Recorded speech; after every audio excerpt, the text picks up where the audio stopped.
So I think I've already given a quick intro about ourselves. TDeFi is a crypto incubator and advisory. We've been there in the space for the last 3 years. 50 incubations, 2 unicorns, a whole bunch of upcoming unicorns in the next 2 years. And we are focused on crypto and crypto only. So we are a token only company and a token only advisory. Although that doesn't mean we're not working with companies that don't have a token, and that's what brings me to Marouane, Money Bridge, and I'll pass it on to him to introduce himself and his project in 2 minutes. Sure. Hi everybody, Baron Koch, Money Bridge. So mass adoption is a perfect panel for us to be on.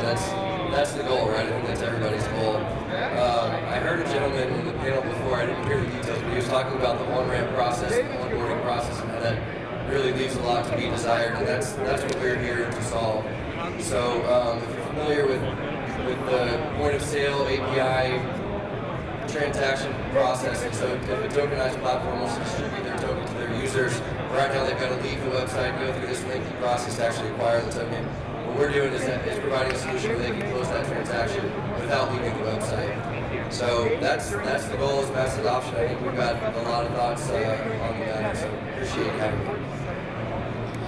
The other one on the same lines, and I'll bring it by relevance, is Lisa. Lisa, if you would want to introduce your project, how is it relevant to mass adoption? And I'll come back to you on this, but it's better if you guys talk a bit about your background, because crypto and DeFi mostly has this reputation of chaps out of college building a finance protocol with absolutely no idea of what real-world finance looks like. So what we also focus on is founders that have a background or a team that really knows what they're talking about. So maybe cover about your background quickly, and then we'll come to Lisa. Sure. Yeah, I should have touched on that. So it's 3 co-founders in the group. We manage institutional money in the United States. We have about $3 billion under management. So our background is in allocation of institutional money. So when you look at DeFi and the potential here, I mean, there's a lot to be desired as far as bringing the products to a place where real investors are going to come in a real way. So I mean, I think that's a lot of the value we bring is in structuring this in a way that's attractive to the institutional investor and the retail investor alike. Fantastic. Lisa?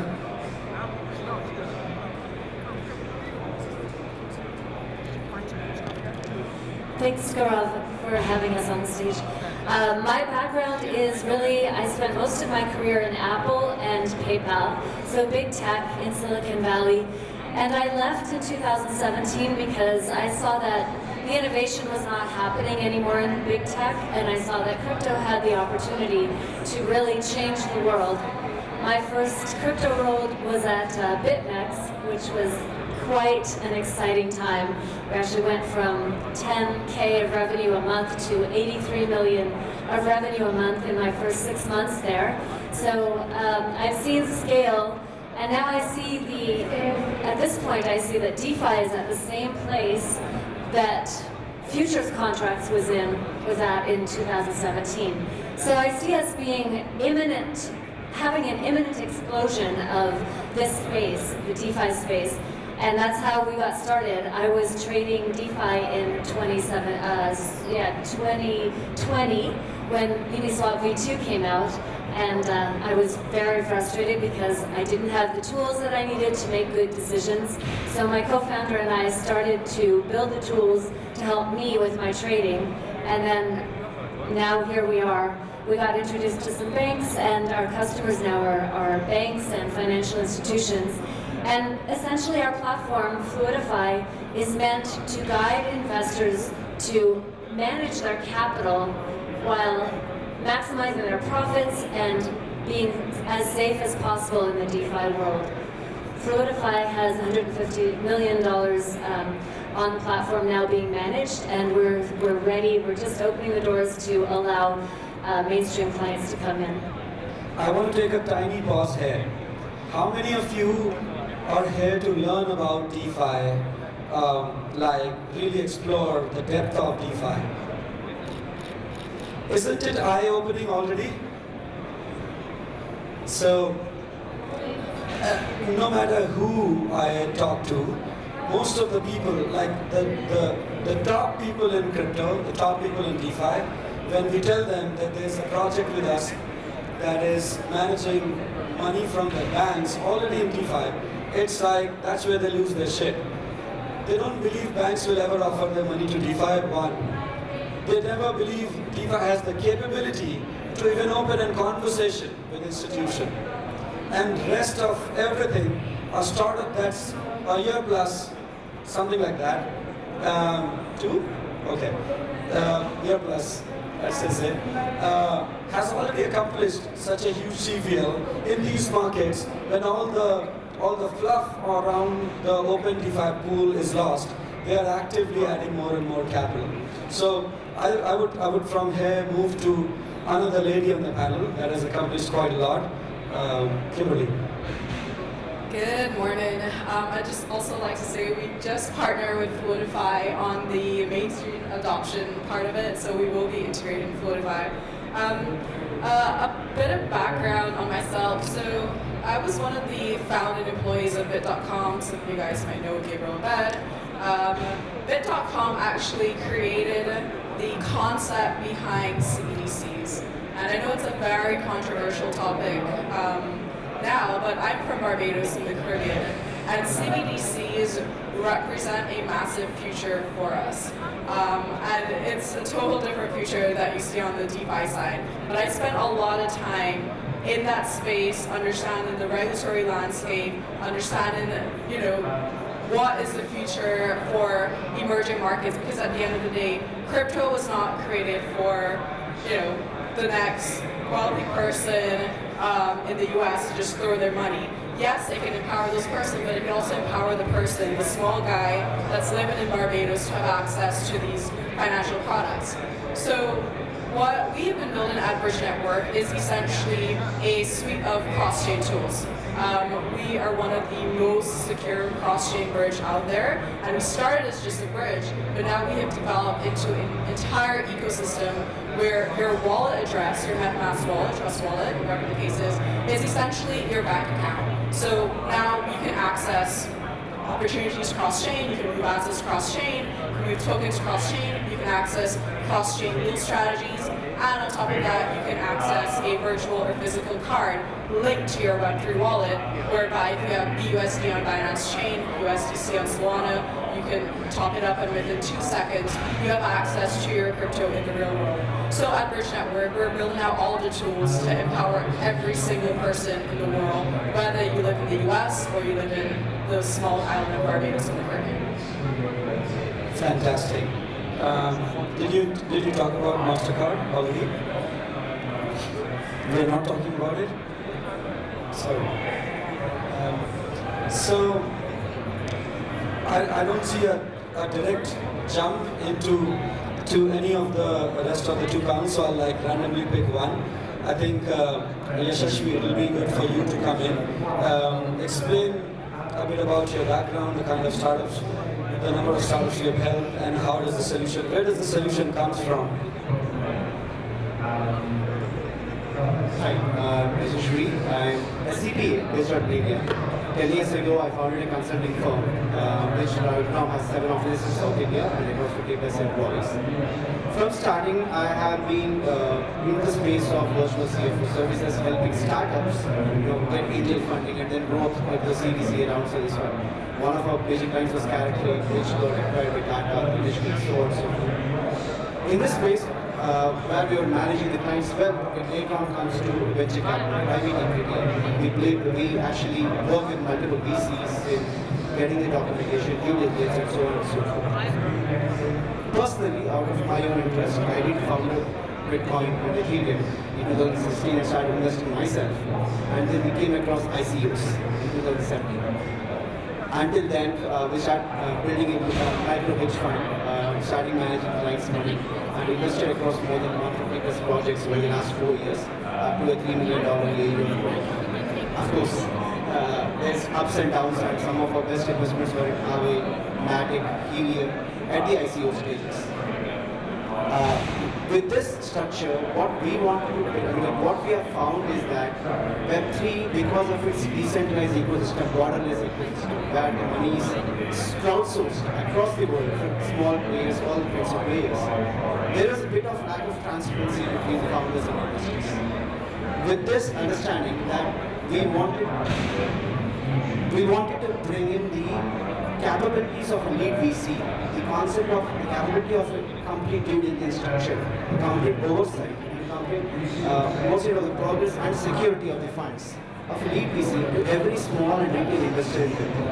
With that, we are building CR's by Guardian, a decentralized funding platform, which enables decentralized due diligence. And we just launched an alpha version live yesterday, and we are onboarding startups and investors on our platform. Fantastic. I would want to give all of you a tiny use case and what it means for you. Why is a project like CR Square important for unsophisticated investors as well as sophisticated investors? So one of the reasons capital markets and capital through investors prevailed is that these guys knew something everyone did. They knew due diligence. They knew how to catch and trap projects into tough deliveries and then capital release on the top. That's where the retail investor lost their grip. Now what CR Square brings to the table is that the milestones, the deliveries of a project can be broken into, endless milestones, and there can be a release of capital every time a milestone is delivered. And then all of this is managed by a smart contract, so it doesn't matter if there are 4 investors or 400. Everyone is saved through the journey of the project. And rug pulls prevail in crypto, where a lot of projects raise money on documents and then they don't deliver. This is the case where if a project fails to deliver even a single milestone over their larger journey, you get your money back as investors. So I want to pick up a tiny topic before I move on to the introduction, because we have to talk to the audience as well. I was on the VARA roundtable yesterday, and we were discussing about compliance and how governments would make crypto mainstream, and what do regulators have to do to conserve investors' interests. And an argument that gradually, organically came out from me every 30 minutes to almost every question is that crypto has those answers. Smart contracting has those answers. They're already thought of. Most of them are already thought of. It's at an arm's distance. All you got to do is talk to the innovators. They'll build it for you. And this is not like the usual solution. It's not a private company that you have to have a track record to work for you. It's a smart contract. Read through the lines. You know what it does. Implement it. So I'm very proud of CR Square and the work they are doing in favor of consumer interest, investors' interest. And then I would want to move to Equate, which is a data-driven company towards crypto. They're pretty silent, have been building in stealth for the last 3 years, out of their own pocket mostly. I think worthy of attention of the crowd. Thanks, Gaurav. So my background is that before starting with my own venture, I was working for Government of India, Ministry of Science and Technology as an officer, where my prime responsibilities were implementation of ERP solutions across 48 laboratories, and which we successfully did. But then I realized that it is all centralized, and because of the pressures from senior officials, the vendors are forced to make changes which they are not supposed to, and I realized that this is something that needs to change, and this is where blockchain can come in handy. And so I finally quit my job. I had also worked with Election Commission and I conducted 2 elections in over 30 constituencies across Delhi. So after quitting my job, our focus was to enable governance-based democracy, and that is where we have. So we are starting and we are building a decentralized society using soul-bound tokens. And as we were talking about mass adoption, I think in order for us to get mass adoption, there are 2 things that need to happen. One is we need to bring traditional finance in Web3, and second, we need to solve the problem of custody. And both these problems we are doing by using our protocol, which is which is based on soul-bound tokens or non-transferable NFTs. Beautiful. I don't even know why Mark is on a DeFi panel, by the way. who has set this up, but Mark, please introduce yourself. Yeah, hey guys. So who of you here finds NFTs scary, confusing, strange, or generally useless? Anyone?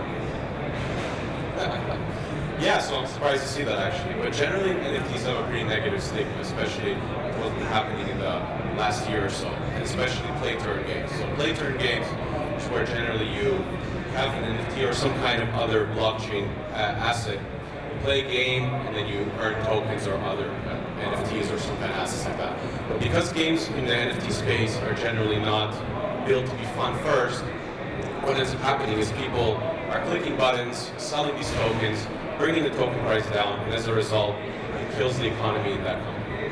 So I'm Mark, I'm co-founder and CEO of Moons of Balatron. We are a play and earn blockchain game, but we're trying to put the fun in the play and earn, because that's one thing that's desperately missing in this industry. We're trying to use our design UI skills, and you can see our art over in the booth there and see for yourself, to essentially bridge the gap between Web 2 and Web 3. So we're trying to onboard Web 2 gamers that traditionally are facing this negative stigma of crypto and NFTs. And while we have these Web 3 speculators and NFT holders who traditionally aren't gamers, there needs to be a bridge between the two. So we're onboarding them with design and trying to make the game as fun as possible. So for instance, you have a situation in a game where you earn something, like let's say an achievement. You have a combination that you played in the game rewards you for it, you get 5 points. Well, let's say now you have an NFT and you get to mint that and earn 6 points instead. So these minor cues are what we're trying to do to onboard people without really force feeding them crypto NFTs. And using our gamer experience, a lot of us have been developers and business people, but most of all, we are gamers first. So we're trying to take our skills and create a fun game first of all. We have a large crypto community, but they are mostly speculators and investors. So now's where we transition to really capture that Web 2 crowd. There's billions of gamers out there, there's plenty of people to educate on crypto and NFTs. And I'd love to go more and deeper into that, but I'm sure we'll get there soon, right? I see a lot of people coming out of their mobile phones finally after 15 minutes of introductions. So, is there anything in your mind about mass adoption? It can be a simple question like, wow, I'll finish the question if you may allow. Fantastic. So, that's probably the most engaging audience in the last 2 days across the last 25 events that we have done over stages, but great, glad to have you. So, it can be a question as simple as this. How do you onboard me on DeFi? Does anyone have that question in mind? Okay, wow. Let's begin with that, right? Thank you so much, Gaurav. We talk about DeFi, right? And there are things in DeFi that most people don't know. And one friction within the whole industry of blockchain itself is the lack of education. So when we talk about DeFi, you have things such as capital efficiency, TVL, which is largely a honeypot for hackers.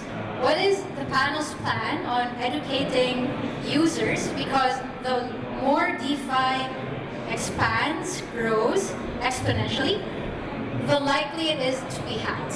Thank you. Who wants to take the most deadly question? I'd love to answer this, Kimberly, actually.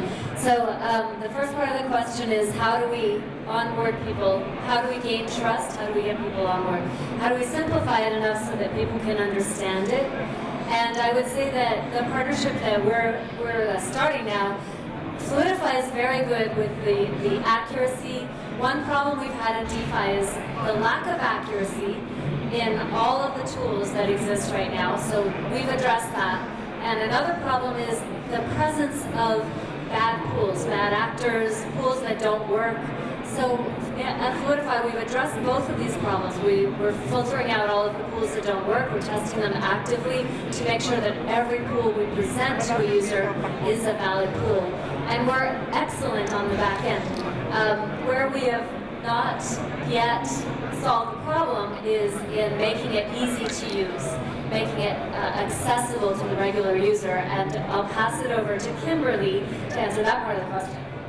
Yeah, so As Lisa said, they're very much focused on the security and infrastructure of it. I think on the mass adoption side, we need to stop using words like yield farming, cross-chain. I mean, I use that word a lot, but it depends on the audience that you're speaking to. These terminologies are super scary and it's confusing. And like TVL, for example, that just means AUM, technically, right? And it's really like simplifying the entire user experience and kind of stop overcomplicating it. And it's the same thing that we see in finance. Finance bros love to use all these complicated words to, blank out the average retail users. And I feel like we're doing that in crypto. We like to use all these complicated terminologies when yield farming is just the same as interest. Interest on your idle assets. So why not just say that? We are successors of the finance of the world, right? This is what we have got. This is what we have inherited. Complicated words. I'm sure most of us have seen the movie The Big Short. And the way they explain in the beginning is, first of all, they create a shitty product, and then they give it a complex name. And that's how they lure you in, right? So I don't think we can do much with that, but I would like to jump in on that one. yes, sure. So I think mass adoption of DeFi will always depend upon its predecessor, mass adoption of crypto. See, anybody who enters crypto starts with the initial structure, they obviously start exploring into what's more, what's next to it actually. It's DeFi, it's NFTs, it's play to earn, it's Metaverse. So adoption of crypto itself is going to increase the concept of DeFi. But obviously, the learning curve effect involved in understanding the DeFi product, and then maybe it's lending and borrowing. Maybe that's it, mostly yield farming. Interest rates what you get. To understand this aspect, initially it's the people who understands finance a lot. They are the ones who should get tapped out, and they will come in if the user interface is much more easy. For example, most of the crypto users currently use Binance or any other CeFi applications because it's just click of buttons. I mean, you know what to go, where to go, and where to go. If that simplicity is brought into DeFi solutions, obviously, the adoption is. I think more importantly than the question, the answers have successfully been able to put people back to their mobile phones. So, which means you're not talking in their language, right? The panel is here to educate. Let's not answer each other in sophistication and try to prove the skill, right? Let's try to educate. So next time, more simple. Can somebody have Just a quick question. When we talk about DeFi, I think if we talk about not retailer, but we are talking about the financial system and the big financial institutes. I believe one of the big risks at the moment is the vague regulation. Like how I can really build a DeFi or trust to put my investment or my money on any protocol, while I'm not sure if Gary Gensler will come next month and will say this is a security, and out of the sudden, like the whole protocol, I mean, I've seen that, right? So I don't know what your thought on this. Thank you. I think so DeFi is also synonymous with responsibility, and any user. I think finance is synonymous to responsibility. Well, yes, but also a regular user who, some people prefer to use CeFi because they don't want to think about their private keys. They don't want to go and analyze a white paper to understand if this thing is a security or not. So for someone to just, for lack of better words, ape into a new product or just join a new farm, it's the individual's responsibility to educate themselves to see if this could possibly be a security. So I think it's just educating people that they need to be educated, that they need to make the effort to also educate themselves, because that's what crypto is about. It's about freedom, but with freedom comes responsibility. Again, that's how you learn and evolve as a human. Can I answer with a... Oh, real quickly, I was going to weigh in on the institutional part because I agree. I mean, institutions are not going to come in unless it's a security, right? That's what we do for a living. It has to be structured in a way that these institutions are comfortable with, right? So whether that means creating commingled funds, closed-end funds, drawdown vehicles, that kind of thing, it has to meet the investor where they are currently, as opposed to saying we require you to educate yourself. mean, I think educating yourself on the benefits of crypto is huge, but to actually use it, I think it's on the institutional players, the people in the industry to build something that they know how to use already. So from an institutional standpoint, I think the regulations are always going to be a risk, but if you have an institution that's trustworthy and reputable standing in between the investor and DeFi and saying, we package this in a way that you're familiar with, it's digestible, that to me is the solution. Maybe a little bit against the pure ethos of crypto, which I completely understand, but I think the sentiment is changing a little bit to where people are willing to give up a little bit of that pure crypto sentiment in order to attract more capital. At least that's our... Baron, you literally stole words from my mouth. Exactly the fact. I think institutional and retail adoption will happen parallelly. One can wait. The one that are more skeptical can be using an institutional product. So for example, the way Lisa solves it, the 120 or 150 million that she's managing belongs to thousands of users of the bank, right? And they don't even know it. It's just being managed. They're getting benefited from DeFi. So the onus is on us as creators to create solutions that have and are interacting, that have the tools and are interacting to both the parties. Because once retail jumps in directly, obviously you will be bigger than institutions. But while it happens, you will have to be more adopted by those institutions. To answer your question precisely, now that I've been told to leave the stage, and there is no time there, so I was not prepared for it, so I'm going to steal 5 extra minutes. Look, this is what we are discussing everywhere. This is happening with every emerging market. This is happening to money as we talk, right? This is happening to USD, the reserve currency of the world. There's no clear answer to this. Regulations, humans, governments, countries, all of this will evolve parallelly. You have to find your slot in between all of this, right? It's your choice. You have to rely either on institutions or on the protocols directly. The risk to reward is synonymous to that. Yeah, I just want to ask the audience, when was the first year that you used PayPal? Think about it. When PayPal came out, it was completely illegal. And what they did was they came in with a product that everybody needed, and adoption happened, and the law changed. That's where we are, I think, today with DeFi. Beautiful. So I won't be able to take one question because of this guy. He's to be blamed. You can do whatever you want to him, to do to him. Any closing statements, any closing remarks? I think what has been left out is the two guys who haven't been able to express their perspective. We'll quickly take 1.5 minutes each, which I know will be extended to 2. How are you contributing to mass adoption? How will you onboard these people to crypto? Madhur. So for us, what we are doing is we are implementing soul-bound tokens, which are basically non-transferable NFTs. Now they have two benefits over normal NFTs. Is that in case a user loses their private key, they don't worry that their funds are going to get lost.